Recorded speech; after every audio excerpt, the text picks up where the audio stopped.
Mari kita mau datang menyembah Dia. Mari katakan,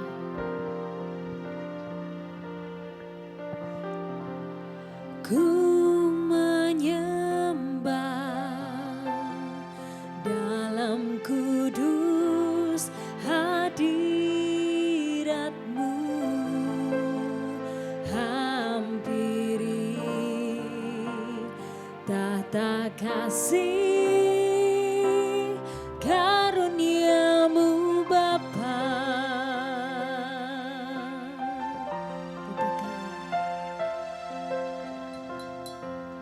Kekuatanku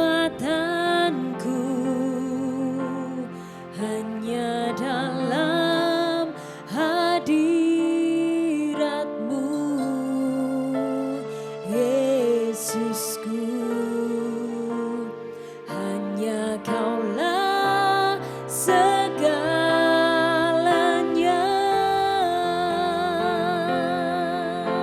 Mari nyatakan, ku yakin Kau hadir di sini. Ku rasakan kuasa yang tak terbatas. Ku yakin Kau nyata di sini. Kemenangan terjadi di sini. Mari jemaat angkat suaramu, katakan, ku menyembah dalam kudus hadirat-Mu, hampiri tahta kasih karunia-Mu Bapa.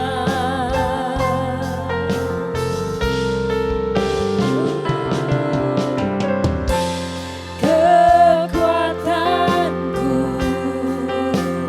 hanya dalam hadirat-Mu, Yesusku. Hanya Kaulah segalanya.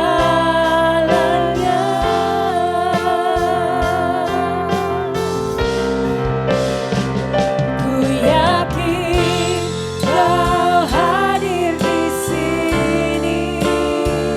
Ku rasakan kuasa yang tak terbatas. Ku yakin Kau nyata di sini. Kemenangan terjadi di sini. Ku yakin Kau hadir di sini. Ku rasakan kuasa yang tak terbatas. Ku yakin Kau nyata di sini. Kemenangan terjadi di sini. Mari sekali lagi angkat pujian, katakan, ku menyembah dalam kudus hadirat-Mu, hampiri tahta kasih karunia-Mu Bapa.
yakin Kau nyata di sini, kemenangan terjadi di sini. Ku yakin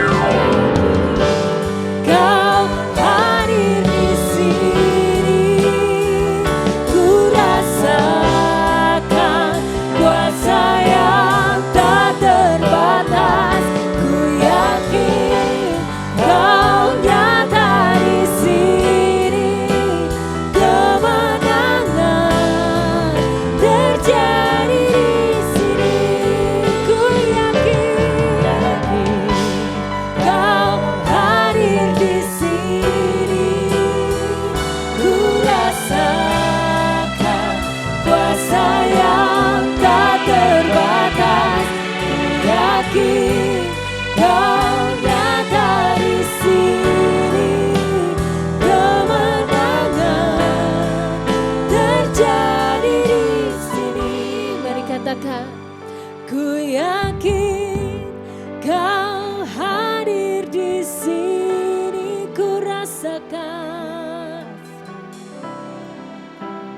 kuasa yang tak terbatas.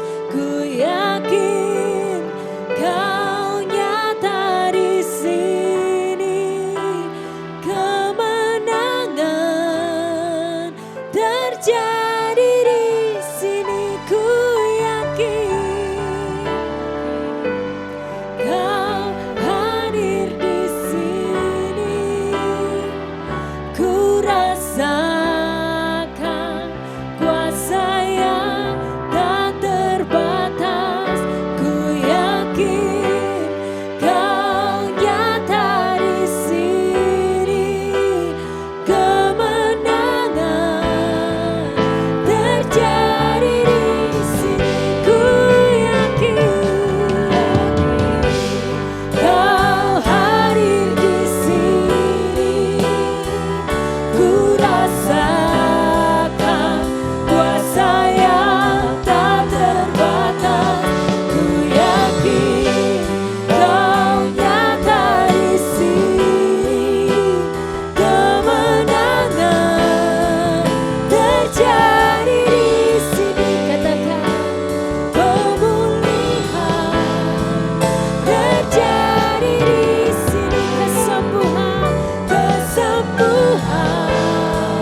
Sungguh besar kasih-Mu Tuhan, sungguh besar kebaikan-Mu dalam hidup kami Tuhan.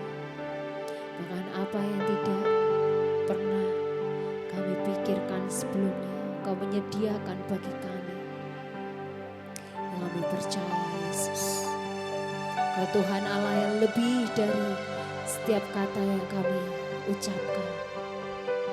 Kau lebih dari segala hal yang ada Tuhan. Thank you Lord. Kirashe karalavarashe.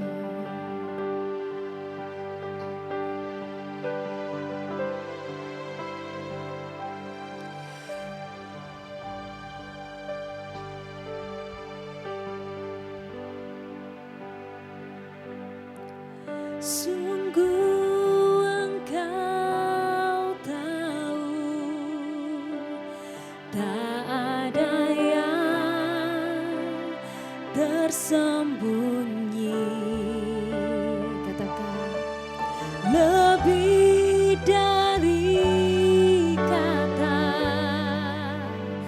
Kau tampung air mataku.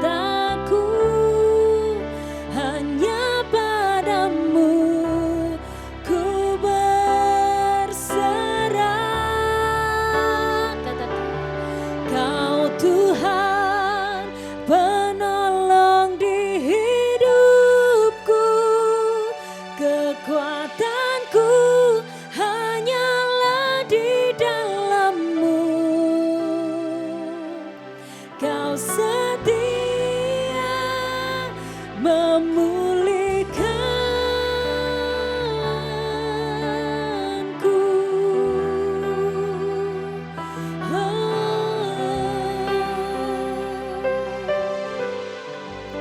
Haleluya. Mari katakan, sungguh Engkau tahu, tak ada yang tersembunyi. Lebih dari kata Kau tampung air mataku. Hanya padamu ku berserah. Kau Tuhan penolong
hidupku memuliakan nama-Mu.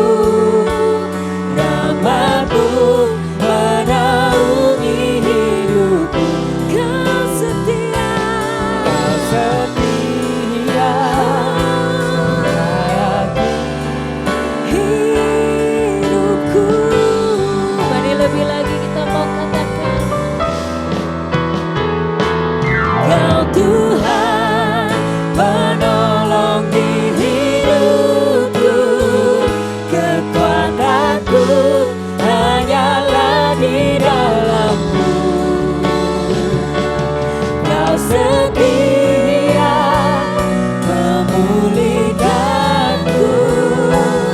Hidupku memuliakan nama-Mu. Nama-Mu menaungi hidupku. Kau setia sampai akhir hidupku. mari sekali lagi nyatakan,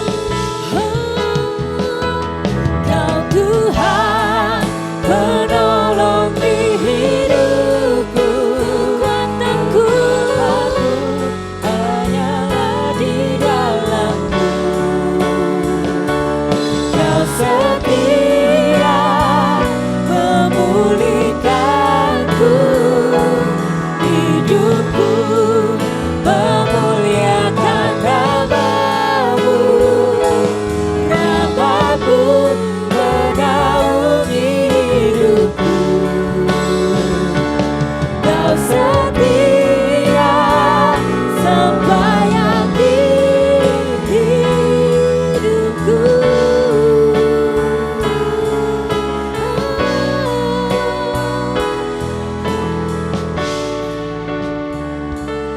Kau setia sampai akhir hidupku.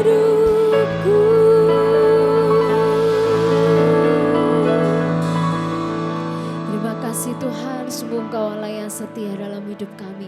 Ini umat-Mu yang Kau kasih Tuhan, kami mau bersuka cita hanya dalam satu nama Tuhan Yesus Kristus. Yang siap bersuka cita katakan amin. Shalom. Puji nama Tuhan, mari berikan shalom kanan kiri muka belakang.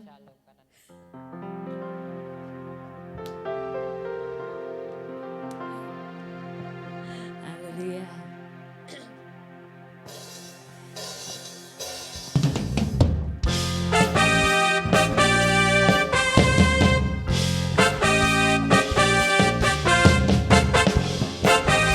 Mari bersuka cita dalam Tuhan. Amin. Sungai sukacitamu mengalir dalamku. Say, oh yes, yes, yes, yes. Anggur sukacitamu melimpah dalamku. Ku menari dan bersuka, pujimu di setiap waktu. Sebab sungai sukacitaku ada dalammu.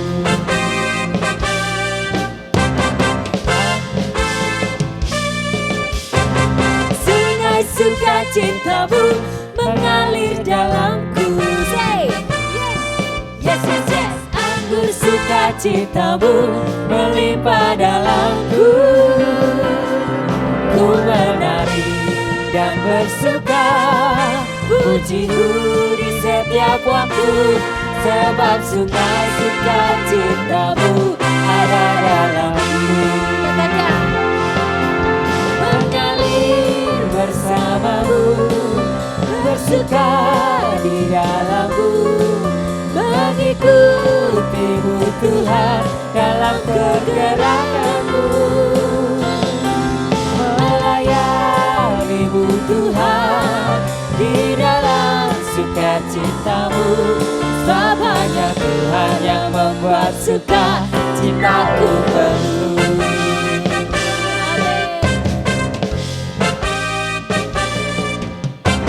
Sungai sukacitamu mengalir dalamku. Say, yes, yes, yes, yes. Anggur sukacitamu melimpah dalamku.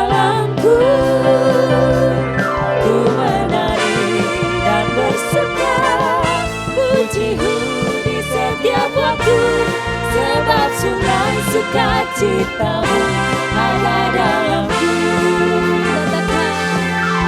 Mengalir bersamamu, bersuka di dalammu, mengikutimu Tuhan dalam kegerakanku. Melayanimu Tuhan di dalam sukacitamu, sebab hanya Tuhan yang membuat sukacitaku Katakan, mengalir bersamamu, bersuka di dalammu, mengikutimu Tuhan dalam kegerakanku. Melayanimu Tuhan di dalam sukacitamu, sebab hanya Tuhan yang membuat sukacitaku penuh. coba sendiri katakan. Amin. Bersuka di dalam, mengikutimu Tuhan dalam kegerakanmu. Melayanimu Tuhan di dalam sukacitamu, sebab hanya Tuhan yang membuat sukacitaku penuh. Amin. Sebab hanya Tuhan yang membuat sukacitaku penuh. Sebab hanya Tuhan yang membuat sukacitaku penuh.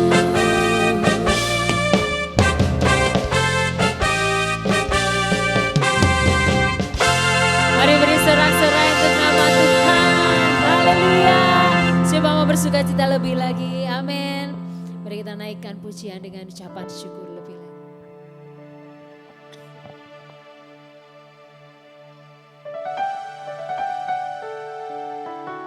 Haleluya.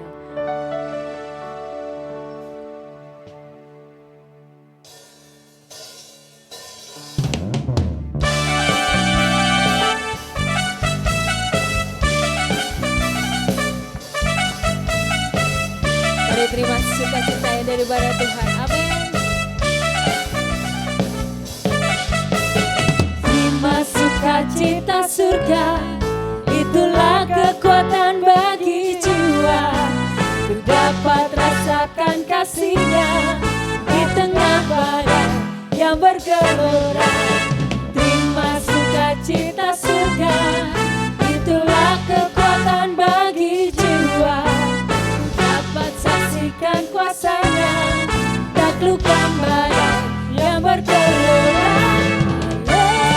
Haleluya, Kau ada dalam hatiku, takkan pada semangatku, takkan hilang kekuatanku.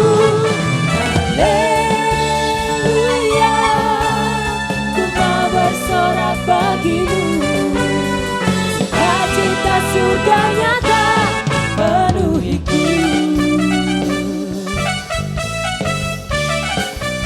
Mari katakan. Terima sukacita surga, itulah kekuatan bagi jiwa. Ku dapat rasakan kasih-Nya di tengah badai yang bergelora. Terima sukacita surga, itulah kekuatan bagi jiwa. Ku dapat saksikan kuasa-Nya, taklukkan badai yang bergelora. Haleluya, Kau ada dalam hatiku, takkan patah semangatku, takkan hilang kekuatanku. Haleluya, ku mau bersorak bagimu, sukacita surga nyata penuhiku. Katakan, haleluya, Kau ada dalam hatiku, takkan patah semangatku, takkan hilang kekuatanku. Haleluya, ku mau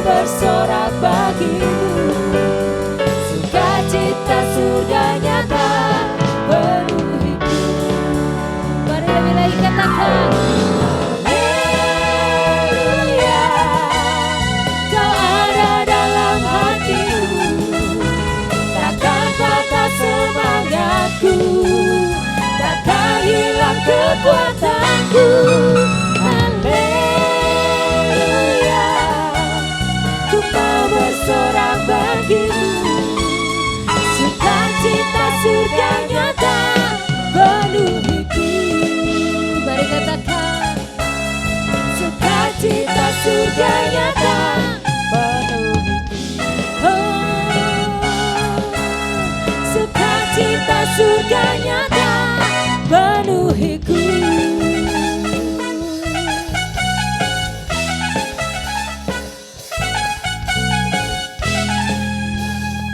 mari beri sorak-sorai untuk nama Tuhan. Haleluya. Siapa percaya kita terima sukacita yang baru dari Tuhan. Itu kekuatan kita untuk menghadapi hari-hari kita. Amin.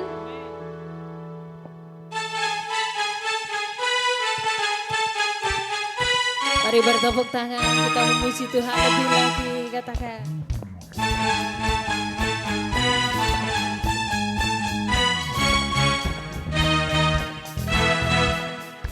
Dalammu ku temukan sukacita. Katakan. Dunia takkan sanggup untuk berikan. Segala bebanku pun digantikan selama ku ada di dalammu. Kaulah sukacita, pengharapan dan kehidupan. Kau beri kekuatan, haleluya, bersukacita selamanya. Kau ada, katakan. Kau ada mendampingi setiap langkahku. Berikan kekuatan dengan roh-Mu. Janji-Mu yang telah menuliskan, ku punya rancangan yang indah. Kaulah sukacita, pengharapan dan kehidupan.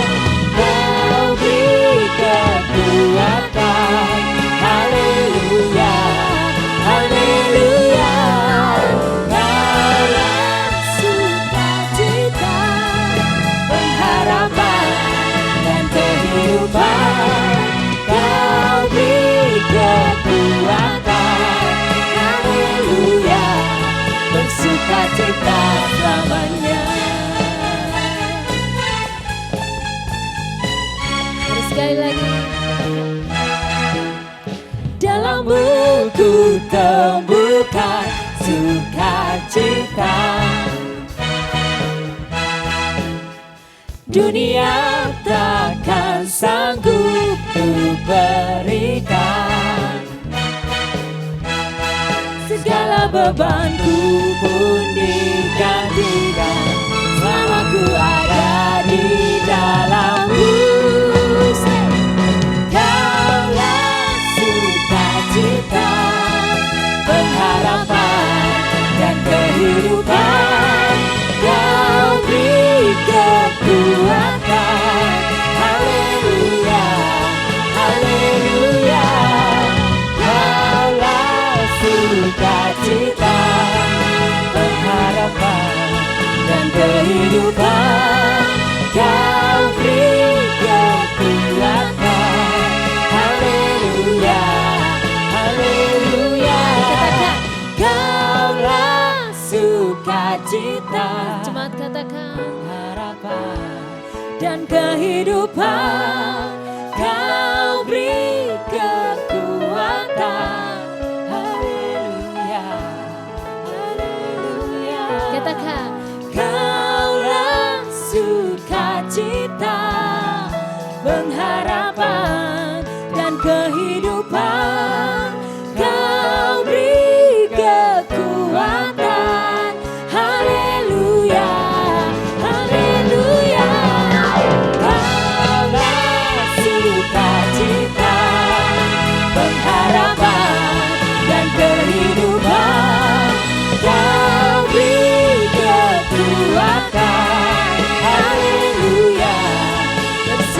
bersukacita selama haleluya, bersukacita haleluya, bersukacita selamanya.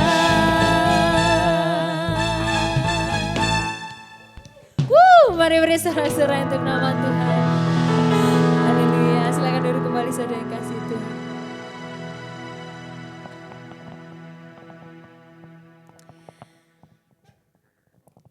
Haleluya. Kita mau sanjung namanya sebab Dia tahu lebih dari apa yang pernah kita pikirkan, apa yang pernah kita bayangkan sebelumnya. Bahkan Dia lebih tahu waktu yang tepat dalam hidup kita. Mari kita mau terus iman kita, harap kita naikkan di hadapan Tuhan.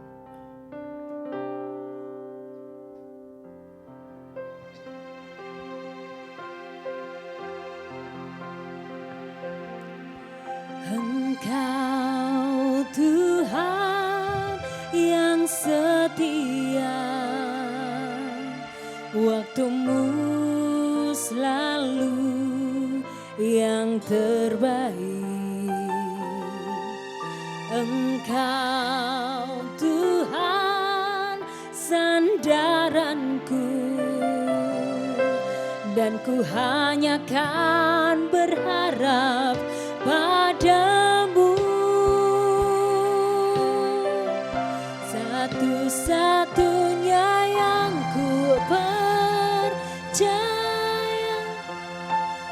satu-satunya yang ku percaya,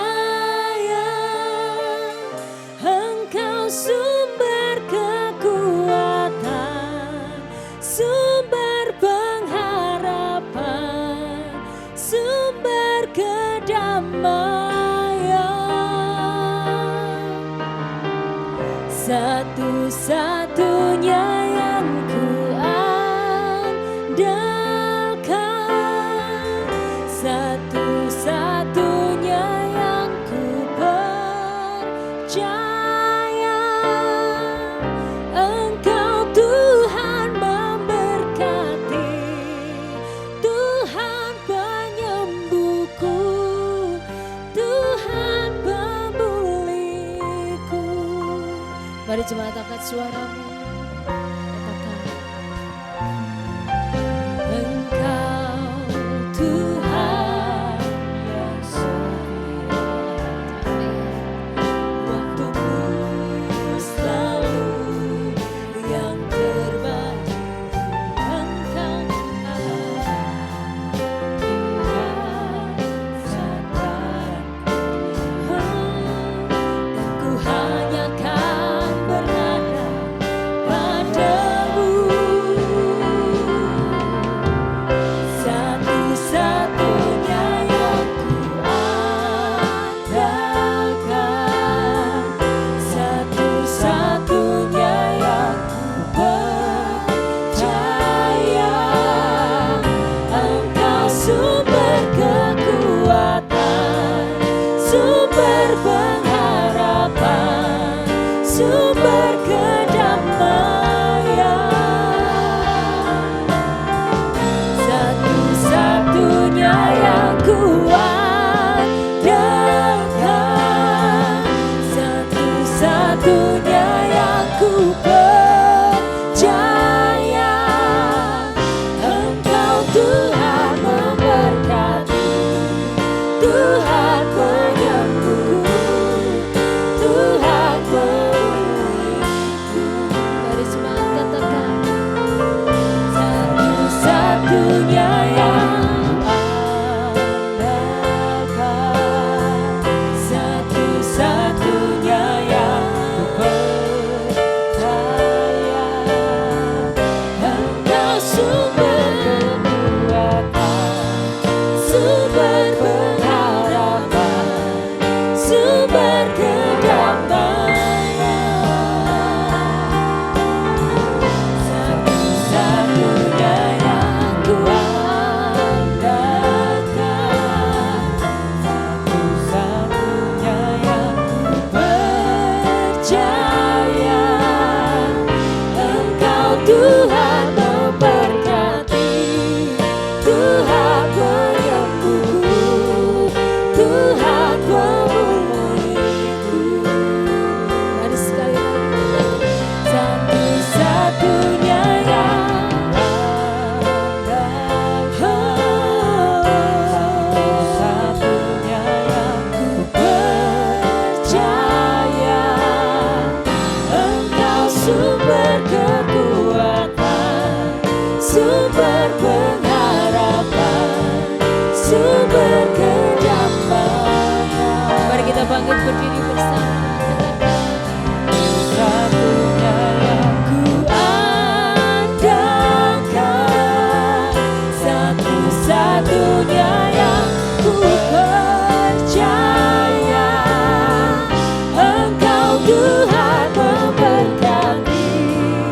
Tuhan penyembuhku, Tuhan pemulihku. Mari lebih lagi katakan. Satu-satunya yang kuandalkan, satu-satunya yang ku percaya. Engkau sumber kekuatan, sumber pengharapan, sumber kedamaian. Mari saya undang. Satu-satunya yang ku andalkan, satu-satunya yang ku percaya. Engkau Tuhan memberkati, Tuhan penyembuhku, Tuhan pemulihku. Engkau Tuhan memberkati, Tuhan penyembuhku, Tuhan pemulihku. Engkau Tuhan memberkati, Tuhan penyembuhku, Tuhan pemulihku.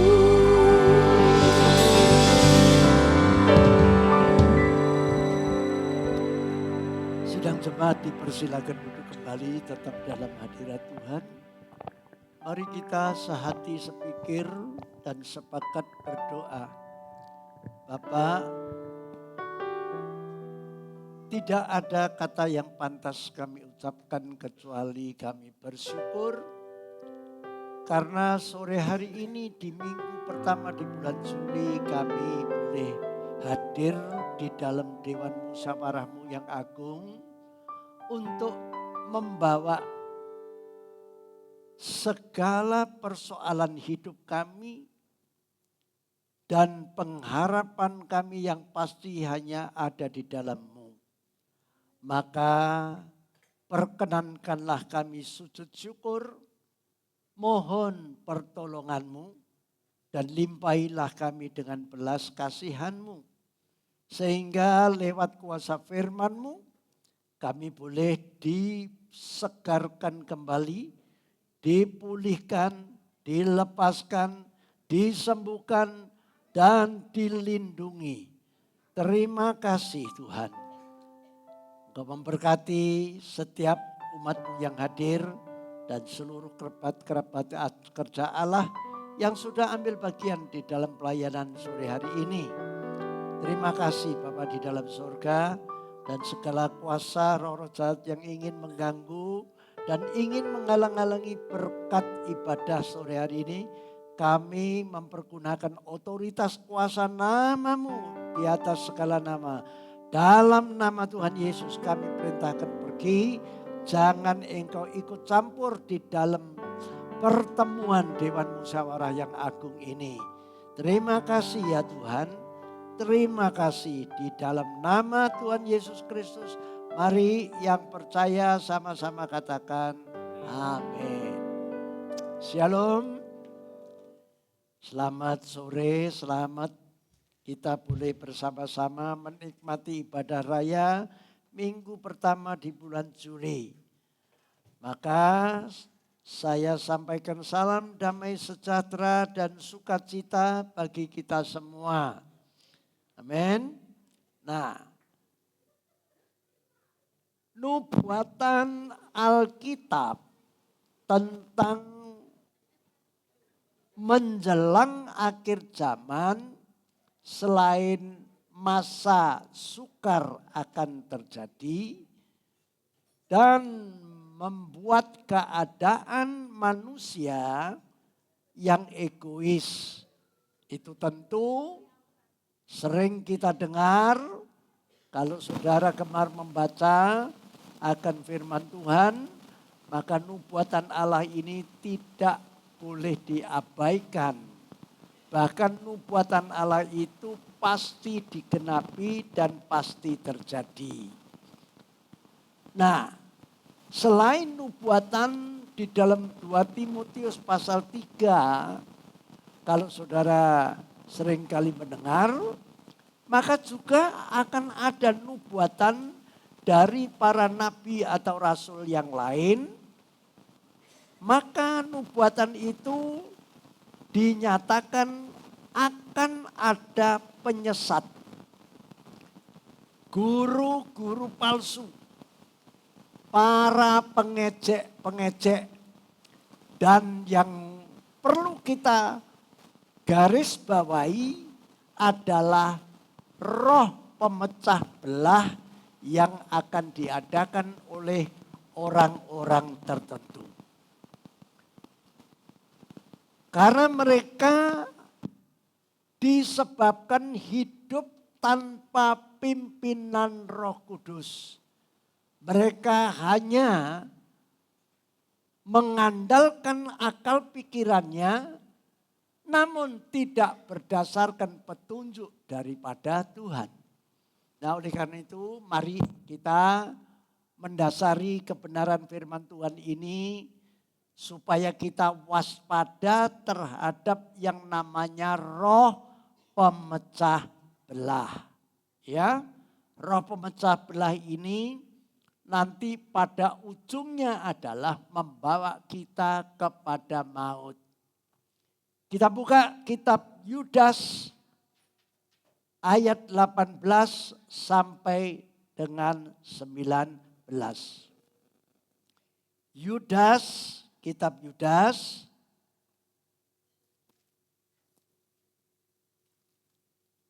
ayat 18 dan 19. Kita baca. Mari jemaat yang dikasihi Tuhan, kita bersama-sama angkat imanmu, buka hatimu, dan suarakanlah dengan suara yang lantang ketika kita membaca firman Tuhan. 2, 3. Sebab mereka telah mengatakan kepada kamu, menjelang akhir zaman akan tampil pengejek-pengejek yang akan hidup menuruti hawa nafsu kefasikan mereka. 19. Mereka adalah apa? Pemecah belah yang dikuasai hanya oleh keinginan-keinginan dunia ini dan yang hidup tanpa Roh Kudus. Jadi nubuatan ini sangat jelas untuk kita semua. Kapan itu terjadi? Terjadinya adalah yang paling mencolok di masa-masa menjelang kedatangan Tuhan kali yang kedua di akhir zaman. Saudara dan saya percaya atau tidak, saat ini kita sedang ada di ujungnya akhir zaman. Oleh karena itu saudara yang dikasihi Tuhan, kalau kita ini tidak waspada tentang nubuatan ini, jangan-jangan nanti kita ini akan terkena yang namanya pecah belah. Ya entah pecah belah antar suami istri, dengan keluarga, dengan rekan-rekan, dengan jemaat, dan bahkan sampai kepada orang-orang yang tidak bisa kita ajak untuk bersekutu bersama-sama. Nah itulah sebabnya maka saudara dan saya perlu mengantisipasi, perlu hati-hati dan yakini. Dan dampaknya mari kita lihat, kita buka kembali di dalam Yudas ayat yang ke-21 dan ayat 22 dan ayat 23. Mari kita baca ayat 22 dan 23. Ya. Mari kita baca 2, 3. Tunjukkanlah belas kasihan kepada mereka yang ragu-ragu. Selamatkanlah mereka dengan jalan, merampas mereka dari api, tetapi tunjukkanlah belas kasihan yang disertai ketakutan kepada orang-orang lain juga. Dan bencilah pakaian mereka yang dicemarkan oleh keinginan-keinginan dosa. Nah, mengacu dari ayat 18 dan 19 itu tadi, maka setiap kita jangan sampai ikut ambil bagian untuk tersesat, untuk menjadi pemecah belah. Ya. Dan perlulah setiap kita ini menjadi alat Tuhan untuk orang-orang yang ya itu tadi, ya, yang diuraikan di dalam ayat 22, tunjukkanlah belas kasihan kepada mereka yang ragu-ragu, selamatkanlah mereka dengan jalan apa? Merampas mereka dari api. Tetapi tunjukkanlah belas kasihan yang disertai ketakutan kepada orang-orang lain juga. Dan bencilah pakaian mereka yang dicemarkan oleh keinginan-keinginan dosa. Nah, ayat 23 bagian akhir ini itu sinkron dengan pernyataan nats yang lain. Bencilah perbuatannya, amin, bukan manusianya. Dan musuh kita ini bukan melawan darah dan daging, tapi musuh kita adalah melawan roh-roh yang di udara yang sedang merasui orang-orang tertentu sehingga mereka lepas kontrol. Hidup tidak dituntun oleh roh, tapi hidupnya melampiaskan hawa nafsu. Nah, lalu Rasul Yudas ini memberikan nasihat juga. Bukan hanya kepada orang-orang yang sedang bermasalah. Tapi juga kepada kita-kita yang istilahnya sebagai pembimbing, pembina, atau pemimpin kelompok. Begitu saudara. Ya, orang-orang yang boleh dikatakan yang masih yang masih waras gitu saudara. Masih boleh dikata bisa dipakai menjadi alat Tuhan. Nah, apa nasihatnya? Mari kita jangan sampai lepas daripada kontrol. Nah, oleh karena itu kita baca ayat 20 dan 21. Ayo, Yudas pasal 1 ayat 20 dan 21. Ini untuk istilahnya pekerja-pekerja, utusan-utusan Tuhan yang sedang membimbing, yang sedang mengajar dan sedang mengarahkan orang-orang tertentu yang bermasalah. Mari kita baca 2, 3. Akan tetapi kamu saudara-saudaraku yang kekasih, bangunlah dirimu sendiri di atas dasar imanmu yang paling suci dan berdoalah dalam Roh Kudus.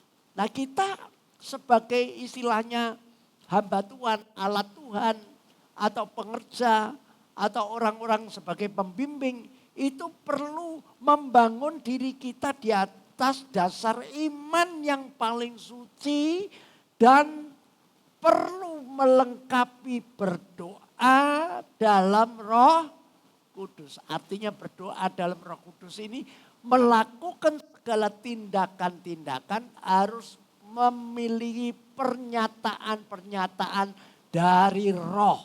Jangan berdasarkan sakar PDW, perasaan kita sendiri, tapi semua dasarnya tuntunan Roh. Lah, antara lain bagaimana kita bisa memiliki tuntunan Roh? Ya otomatis kita ketika bersaat teduh, lalu Tuhan akan nyatakan, kadang-kadang menyatakan secara berbicara dalam hati kita, dan juga bisa lewat firman yang sedang kita baca. Ya. Lalu ayat 21, mari ya.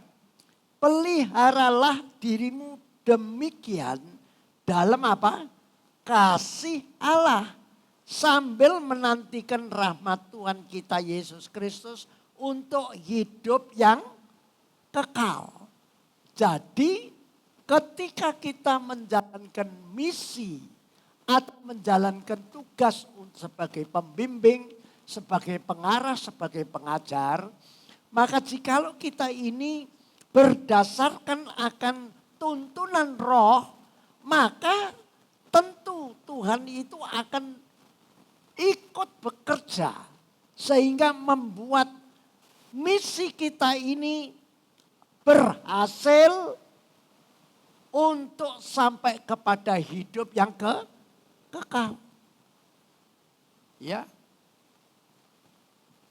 Nah, oleh karena itu kembali lagi saya akan mengajak saudara bahwa hari-hari ini memang sangat-sangat rawan terjadi pecah belah. Coba mari sekarang kita melihat nasihat daripada Rasul Paulus dalam 1 Korintus pasal 1. 1 Korintus pasal 1 ayat yang ke-10.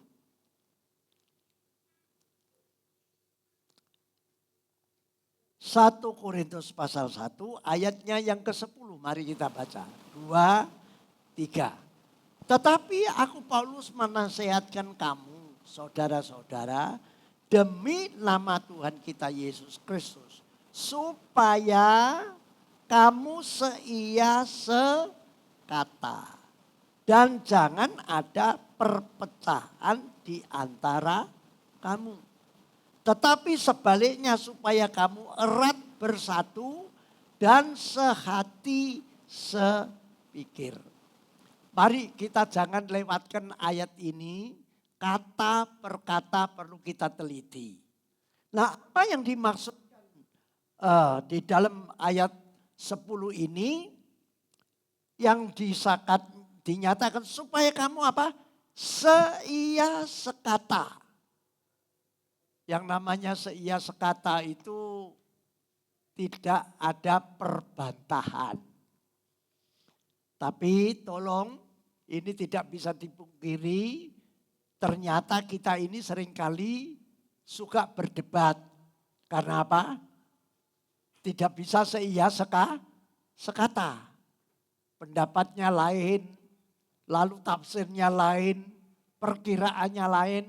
Dan yang banyak adalah prasangka-prasangka yang bukan positif tapi prasangka yang buruk. Sehingga bisa memicu yang namanya perpecahan. Satu contoh saja. Yang namanya seia sekata ini. Ya, ada banyak orang yang bilang sulit. Tapi sulit bukan berarti tidak bisa. Sulit tapi masih bisa. Nah, bagaimana caranya untuk menjadikan yang namanya seia sekata ini terjadi di dalam kita, tidak usah jauh-jauh di dalam hidup suami istri lah. Begitu, saudara. Kadang-kadang kan seleranya berbeda. Soal makan saja bisa berbeda. Belum lagi pakaian, menentukan warna. Ya, saudara. Nah, kita ini hidup ini jangan cuman sebatas lahiriah. Oh, kalau ada acara kembar, podo abangi, podo ijune, podo birune. Tapi jerone urung karuan podo, saudara. Iya kan? Ya. Nah, oleh karena itu supaya kita ini bisa tercipta seia sekata. Iya. Menurut saudara, kira-kira Alkitab mengajarkan kepada kita enggak? Supaya kita ini bisa seia sekata. Seia sekata itu tidak ada perbantahan yang menjurus kepada perpecahan. Perbantahan lalu adu argumentasi, saudara. Nah ini perlu kita melibatkan pribadi Tuhan Yesus Kristus. Filipi pasal 2 ayat 5. Coba kita tinggalkan ayat ini, nanti kita kembali. Filipi pasal 2 ayat 5. Filipi pasal 2 ayat 5. Mari kita baca sama-sama. 2, 3. Hendaklah kamu dalam hidupmu apa? Bersama itu satu atau lebih dari satu? Lebih, minim dua. Bisa banyak, tapi minimal dua. Nah kalau minimal 2 itu mengacu kepada apa? Menunjuk kepada apa? Suami istri. Hendaklah kamu dalam hidupmu, hai suami istri, hai keluarga, hai sidang jemaat, kan gitu. Menaruh apa? Pikiran dan perasaan yang terdapat juga dalam Kristus Yesus. Jadi begini, ayat ini perlu kita sikapi dengan teliti, ya. Ketika kita diperhadapkan dengan selisih pendapat, selisih selera, apapun yang namanya tidak bisa seia sekata, maka kita harus menaruh dulu pendapat kita. Suami menaruh pendapatnya, istri menaruh pendapatnya dulu. Lalu dua-duanya mempergunakan pendapatnya siapa? Yesus. Nah pendapatnya apa? Nah saudara, coba ya. Pendapat itu kan ada di dalam pikiran. Maka kita mengerti melalui 4 Injil. Pikiran Kristus itu selalu berpikir jangan sampai umatnya itu sengsara. Berpikir jangan sampai umatnya itu gagal. Berpikir jangan sampai umatnya itu lalu sampai istilahnya jatuh tergeletak. Itu pikirannya Kristus. Nah kalau pikiran Kristus itu kita taruh di dalam pikiran kita suami atau istri, maka kira-kira bisa enggak terjadi perpecahan? Enggak bisa. Nah selain pikiran, lalu ditambah lagi apa lagi? Tadi apa? Perasaan. Nah perasaan Kristus itu apa? Perasaan Kristus itu selalu berbelas kasihan. Kalau sampai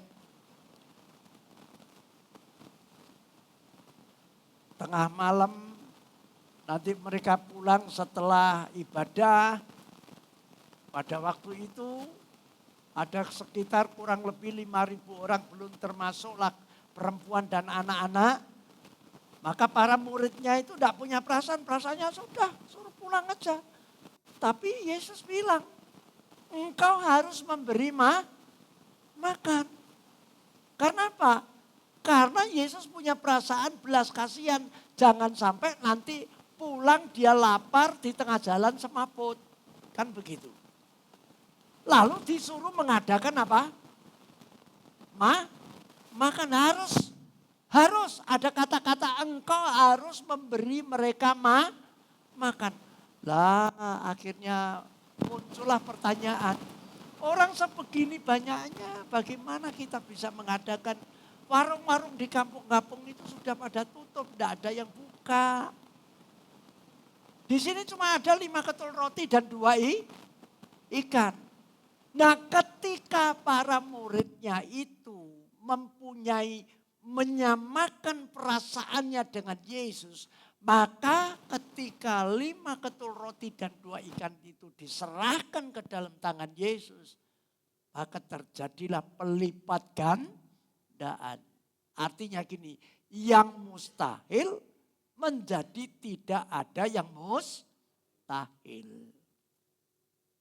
Nah hari-hari ini memang kita seringkali diperhadapkan dengan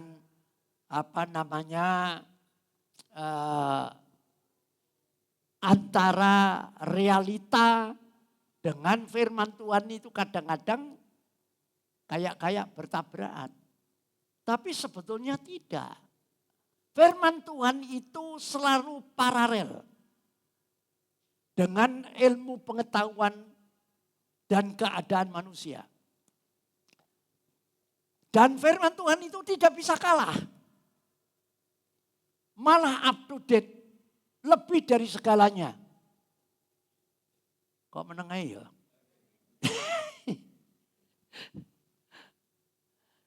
Nah, makanya ketika kalau saudara membaca di dalam 1 Korintus pasal 1 ayat 18. Coba mari kita baca 1 Korintus pasal 1 ayat 18.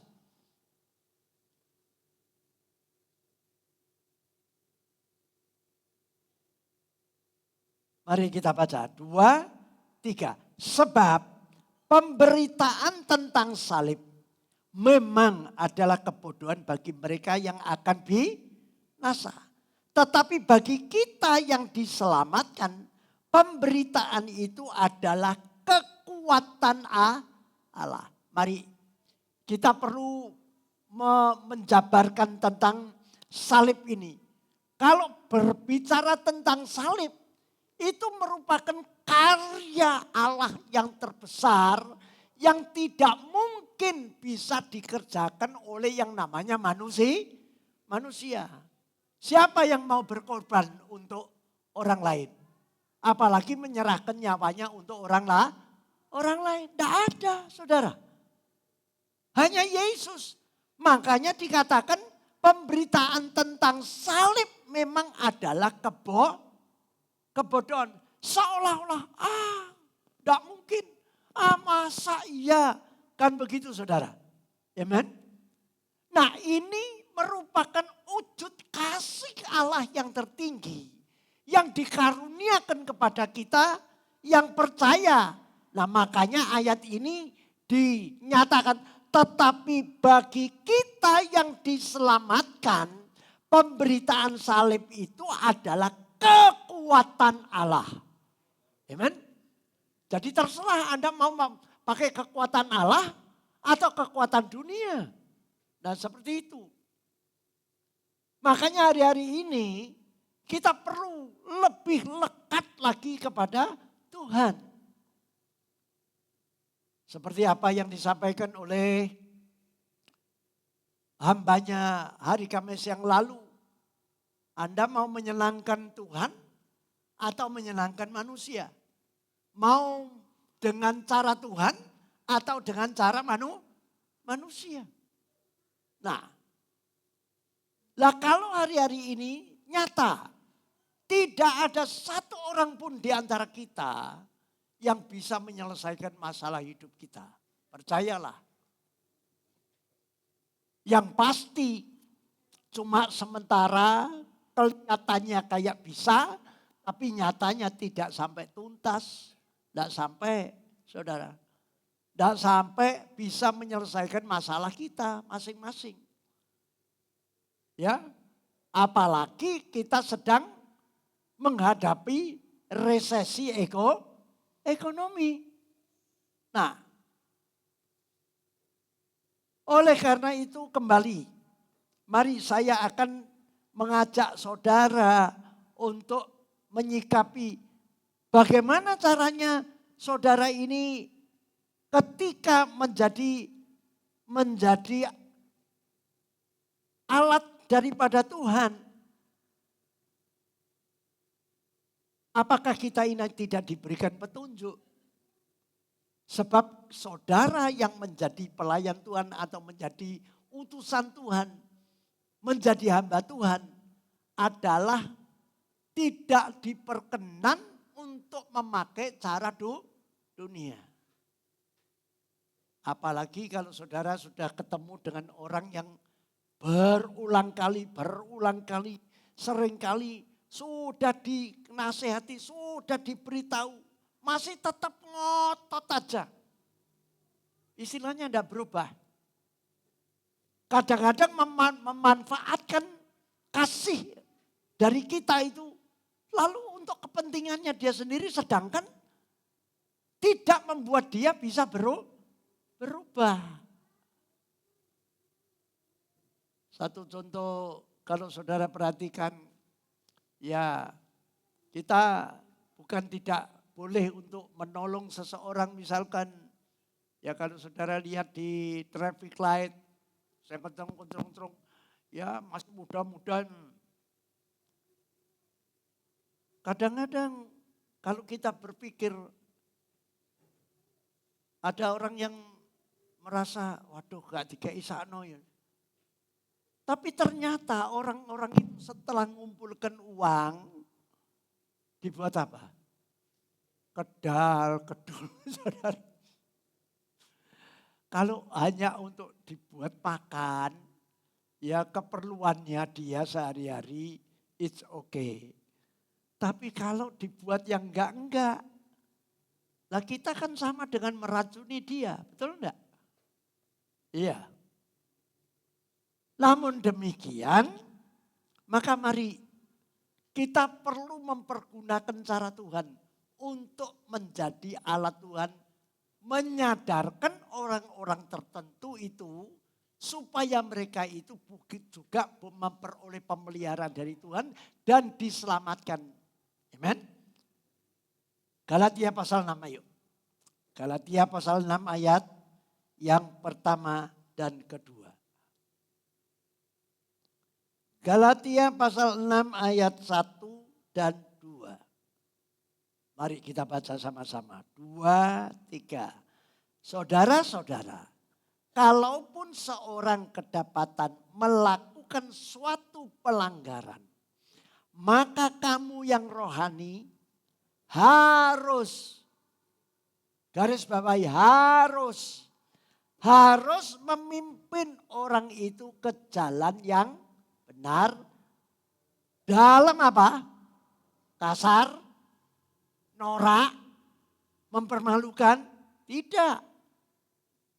Dalam roh lemah, lembut, sambil menjaga dirimu sendiri supaya kamu jangan kena pencobaan. Begini ayat ini. Ketika kalau kita ini menasihati seseorang dan seseorang itu kita pandang sudah berulang kali, ya secara manusiawi kita ini sudah membosankan. Tapi oleh karena semasa masih ada waktu, maka ketika kita ketemu dengan orang seperti ini, maka kita wajib, tadi dikatakan wajib, harus memimpin orang itu ke jalan yang benar dalam roh yang lemah lembut. Kenapa kita ini diperintahkan untuk mempergunakan roh yang lemah lembut?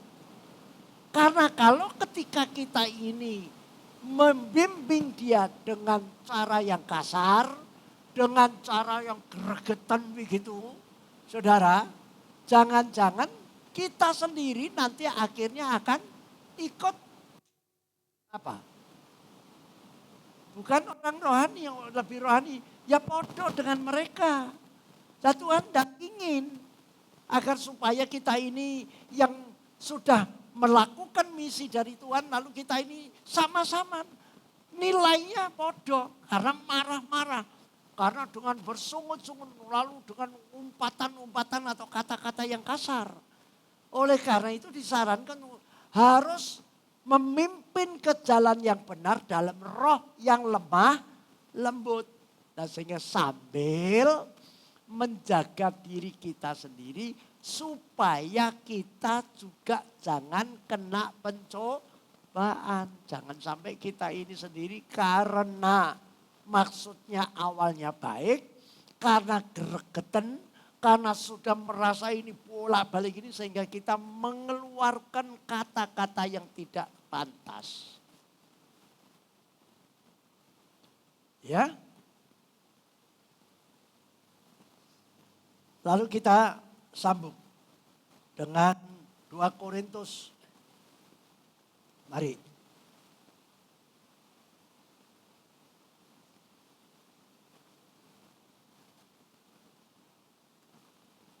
Kita buka 2 Korintus. Sebentar.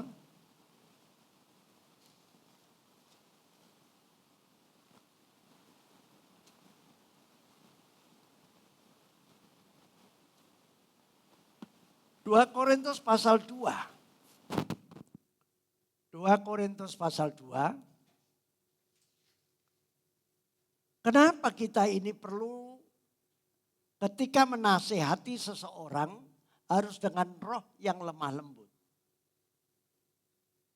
Jadi Tuhan itu memotivasi kita harus mengerti tentang keberadaannya. Tujuannya kita ini diperintahkan untuk menjadi penasehat, untuk menjadi pembimbing, supaya dia bisa bertobat, bisa terlepas dari berbagai macam ikatan-ikatan dosa yang dia lakukan. Padahal kalau lagi sadar, saya katakan setiap orang kalau lagi sadar, saya yakin tidak ada orang yang mau melakukan yang aneh-aneh. Lalu akhirnya mengakibatkan kita ini sengsara. Ada yang mau? Saya enggak yakin. Setiap orang pasti ingin bahagia, pengen senang, pengen apa lagi? Ya pengen tentrem ayem kan begitu. Nah oleh karena itu coba mari kita lihat 2 Korintus pasal 2 ayat yang kelima. 2 Korintus 2 ayat yang kelima. Mari kita baca. 2, 3. Tetapi jika ada orang yang menyebabkan kesedihan, maka bukan hatiku yang disedihkannya, melainkan hati kamu sekalian. Atau sekurang-kurangnya supaya jangan aku melebih-lebihkan hati beberapa orang di antara kamu. Ayat 6. Bagi orang yang demikian, sudahlah cukup teguran dari sebagian besar dari kamu. Jadi ayat ini menunjukkan kepada kita, kalau kita ini sedang menghadapi orang yang membuat kita ini sedih, ya karena ya dia bikin onar lah, bikin gaduh lah, bikin ya macam-macam gitu, sehingga keluarga ini tidak bisa tentram, tidak bisa ayem, tidak bisa bersuka cita karena orang ini. Nah kita wajib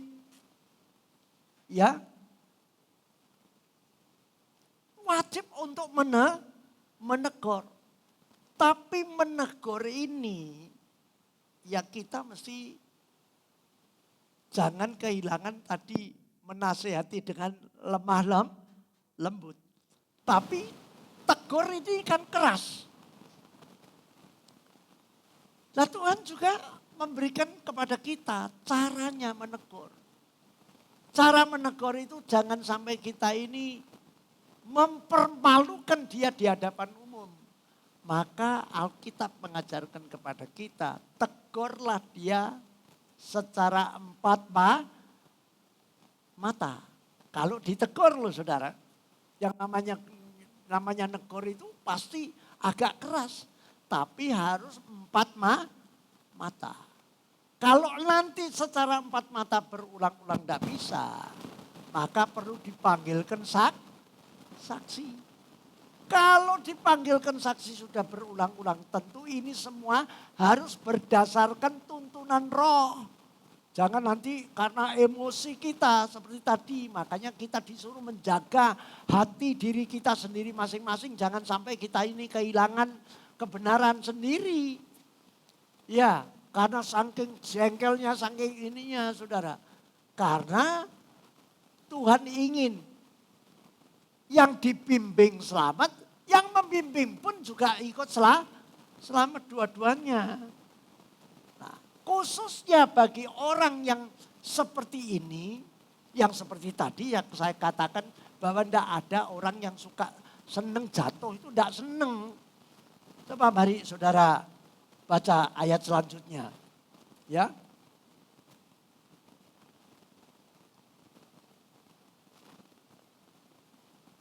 Ya, 2 Korintus 2 ayat 6. Mari kita baca. Bagi orang yang demikian sudahlah cukup teguran dari sebagian besar dari kamu. Ayat 7. Sehingga kamu sebaliknya harus apa? Mengampuni dan menghibur dia.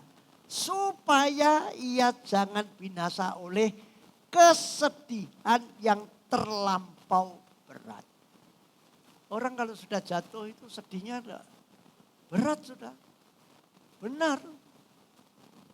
Kadang-kadang kalau dia sadar sendirian, ya kenapa ya aku kok gini, kenapa ya. Padahal sekilas waktu dia melakukan sebuah kesalahan, dia tidak sadar. Tapi setelah dia sadar, sebetulnya dia tidak mau. Makanya kita jangan sampai istilahnya gini. Jangan sampai dibles-blesno. Sudah salah, sudah jatuh, lalu malah dibles-blesno, lalu diwirang-wirangno, lalu apalagi disiarkan ke orang lain. Nah sehingga Paulus menyarankan ayat 8, mari. Mari saudara, memang tidak gampang. Tapi saya yakin kalau kita tetap mentaati cara Tuhan. Tidak ada yang tidak mungkin. Semuanya pasti mungkin. Amin. Ya, ayo ayat 8. 2, 3. Sebab itu aku menasihatkan kamu. Supaya kamu apa? Sungguh-sungguh mengasihi dia. Ada kata penekanannya. Kalau tadi ya sekilas kasihnya. Tapi sekarang ini harus lebih lagi sungguh-sungguh. Tentunya karena kita ini sudah dengan cara yang lemah lembut. Dengan cara yang sopan.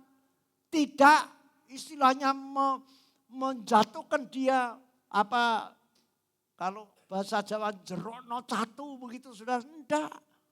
Enggak. Lalu dia ungkit-ungkit masa lalunya macam-macam gitu saudara.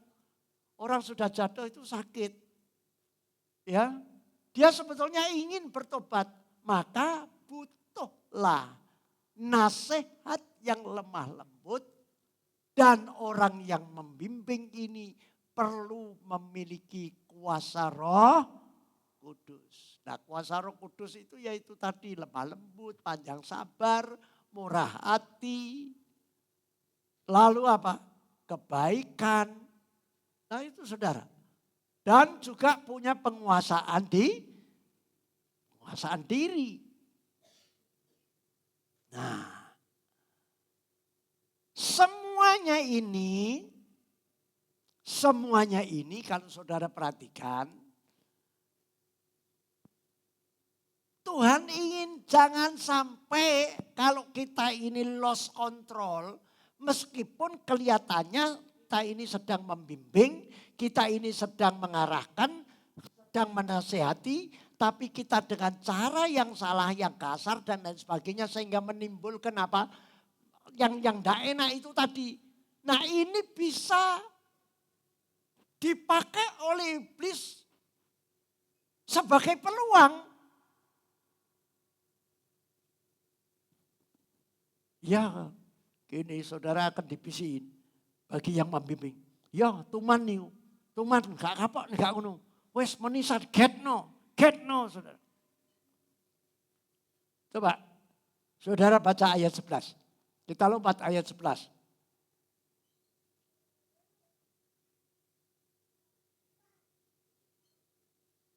Ayat 11, mari kita baca. 2, 3. Supaya jangan beroleh keuntungan atas kita, sebab kita tahu apa.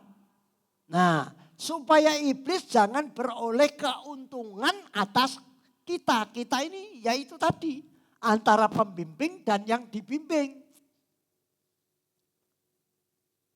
Sampai di sini paham? Sampai di sini paham? Amin. Ya, hati-hati sekarang ini roh pemecah belah ini macam-macam saudara. Nah, maka dari sini mari saya akan mengajak saudara kembali kepada 1 Korintus tadi. Ya. Ya. 1 Korintus ayat 10, pasal 1 ayat 10 tadi. 1 Korintus pasal 1 ayat 10 tadi.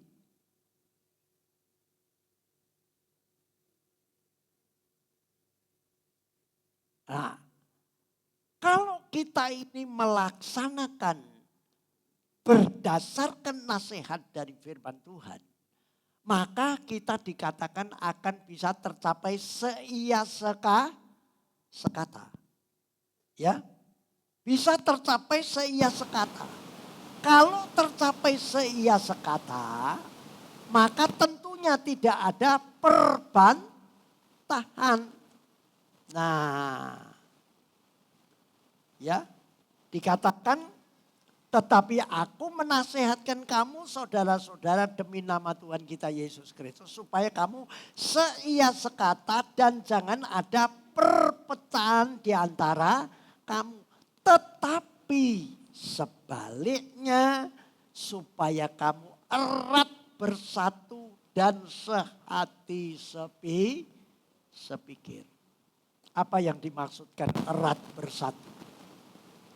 Masing-masing perlu menjalankan fungsi sesuai dengan petunjuk Tuhan.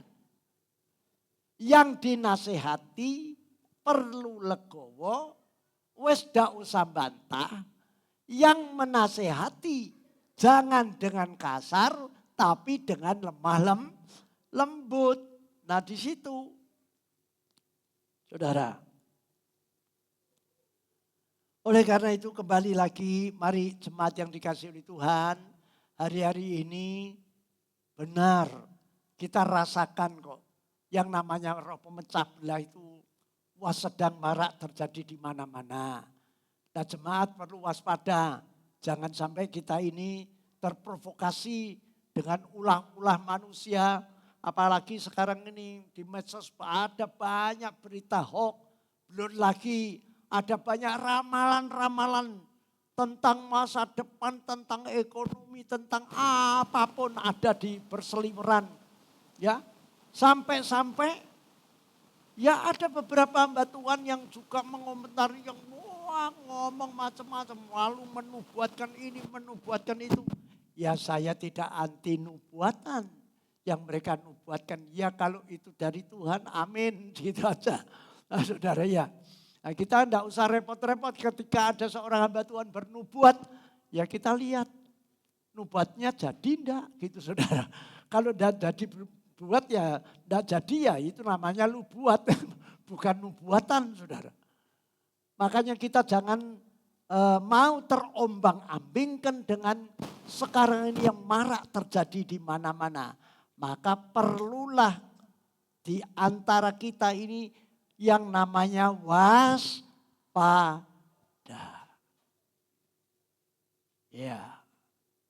Nah sekarang mari kita lihat kisah tentang seorang yang bernama Hana. Hana ini istrinya Elkana. Ketika Hana tidak mempunyai anak, mandul, maka Elkana menganggap karena tradisi orang Timur Tengah sana, Israel, kalau kawin tidak punya anak itu katanya aib. Katanya begitu saudara.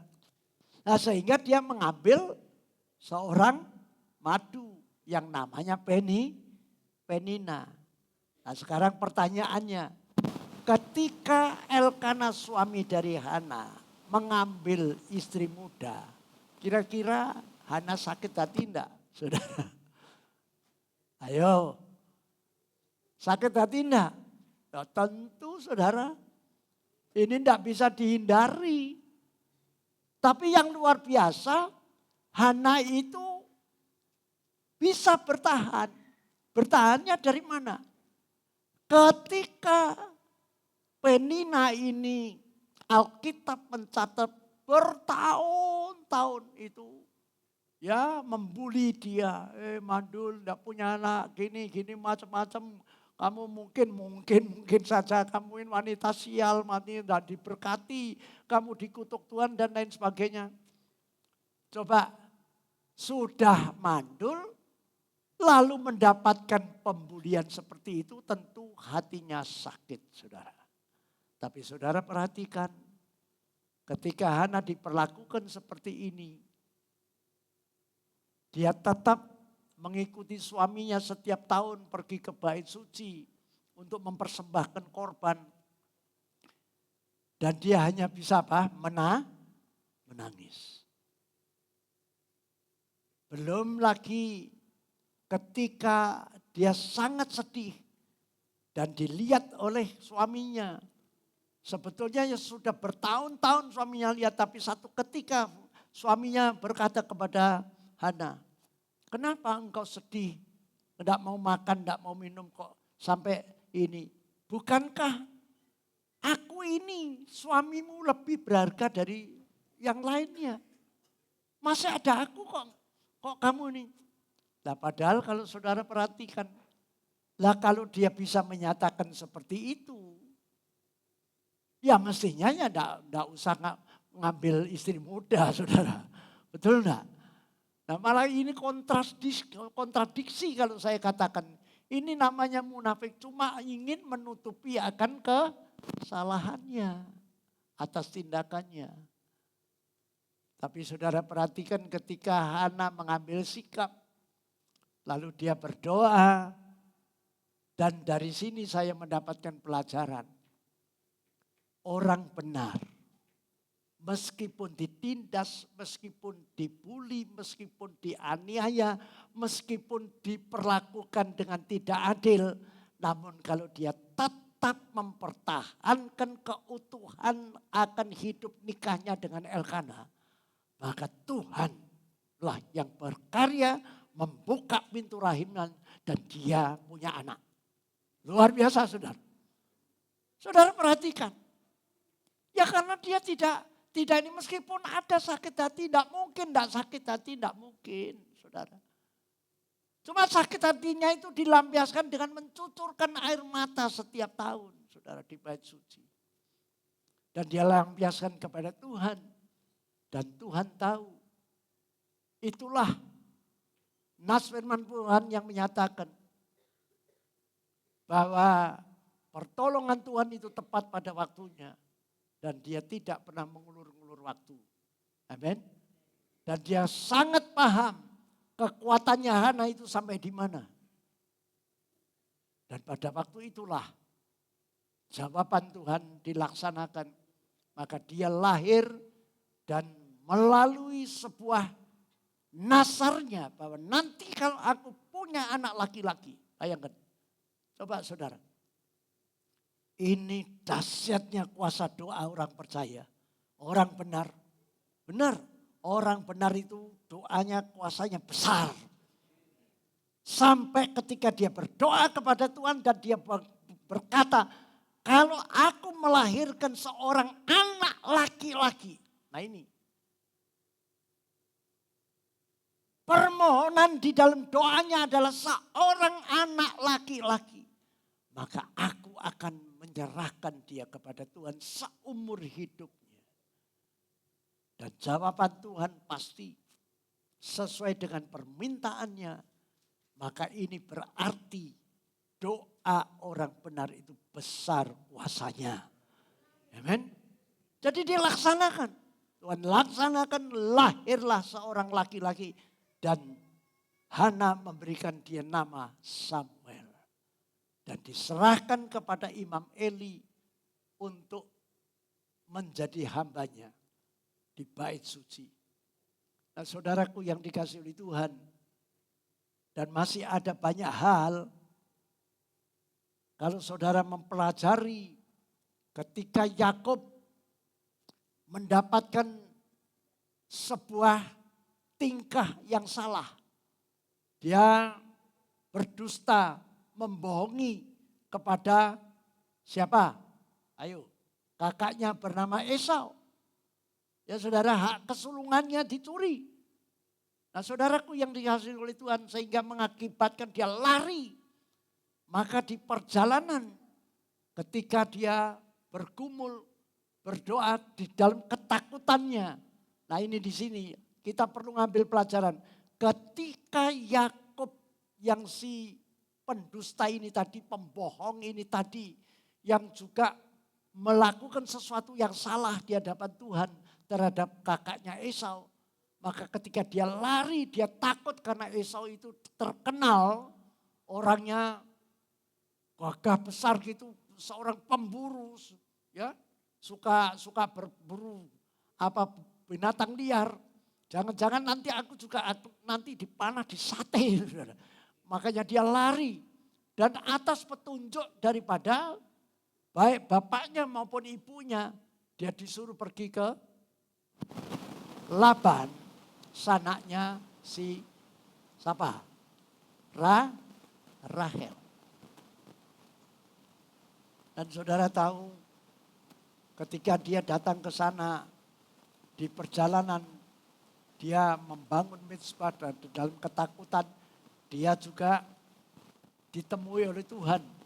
Coba kadang-kadang saya sendiri berpikir, kok Yakub ini kok elek ini kok tahu-tahu Tuhan kok nemu nih ya.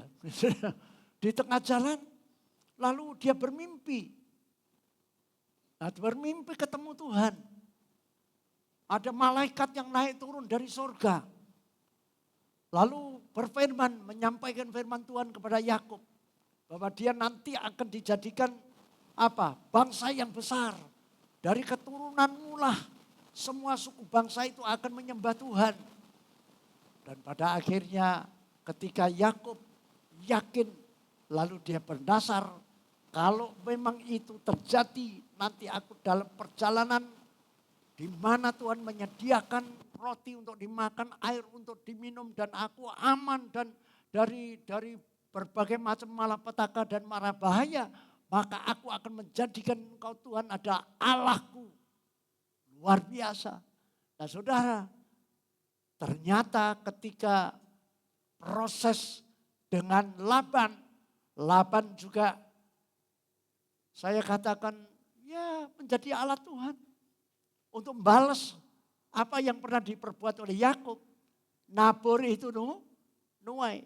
Yakub ingin supaya kerja 7 tahun mendapatkan anaknya Laban yang dicintai yaitu bernama siapa?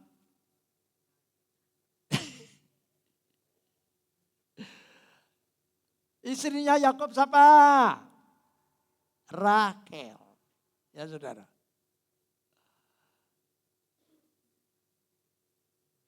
Lalu Laban berargumen, oh enggak bisa. Ini Rahel ini masih punya kakak. Enggak biasa orang di sini itu mengawinkan adiknya. Harus kakaknya dulu baru adiknya. Nah akhirnya mau tidak mau Yakub harus menerima Lea sebagai istrinya. Lah kemudian oleh karena cintanya kepada Rahel maka dia kompromi lagi, rundingan dengan Laban. Aku akan kerja lagi 7 tahun di sini. Nah, nanti setelah 7 tahun maka Rahel itu akan kau berikan kepadaku sebagai istri. Nah, saudara yang dikasihi oleh Tuhan, pernah saya sampaikan di mimbar ini, meskipun Lea seolah-olah tidak dicintai oleh Yakub. Dia lebih cinta kepada Rahel. Tapi anak yang dilahirkan oleh Lea dari 12 dia mendominasi 4 ditambah budaknya anaknya 2 sah menjadi anaknya Lea. Sedangkan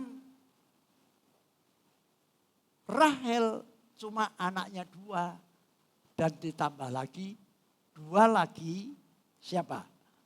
Anak budaknya. Nah saudara yang dikasihi oleh Tuhan. Ketika Tuhan menyatakan sesuatu kepada setiap orang. Mari kita perhatikan. Yang terpenting di sini adalah di mana kita harus benar-benar murni untuk melakukan segala sesuatu untuk kemuliaan nama Tuhan. Amin. Nah, maka sore hari ini mari saya ingin agar supaya kita ini tidak terjadi yang namanya roh pemecah belah yang sedang marak terjadi mengimbas dari keluarga kita. Mari kita perlu waspada terhadap roh pemecah belah. Ya, suami harus bijaksana untuk mengayomi keluarga, istri menjadi tiang penopang keluarga. Sama-sama mengambil posisinya dan tanggung jawabnya masing-masing untuk melakukan segala sesuatu demi keutuhan keluarga. Begitu pula dalam gereja. Gereja dibentuk kelompok FA, ya. Ini maksud tujuannya adalah menjadi kepanjangan tangan untuk membimbing jemaat di masing-masing daerah. Mari daftarkan diri saudara untuk ikut di dalam kelompok FA, dan di Warta Gereja sudah ada plotnya siapa gembala FA 1 sampai 10, iya. Ya. Ya. Saya ingin menyampaikan tidak ada ruginya. Tidak ada ruginya. Karena setiap minggu Anda hadir di sini belum cukup. Maka perlu ditambah dengan FA. Nanti saudara secara kelompok kecil membangun rohanimu. Nah, sehingga engkau akan mendapatkan petunjuk. Tentu makalah FA-nya adalah materi khotbah di mimbar tempat ini. Sehingga saudara akan melakukan satu visi. Visi daripada gembala. Maka kalau Anda mentaatinya, saya jamin setiap pribadi dan setiap anggota keluarga pasti rukun, penuh dengan damai, sejahtera dan sukacita.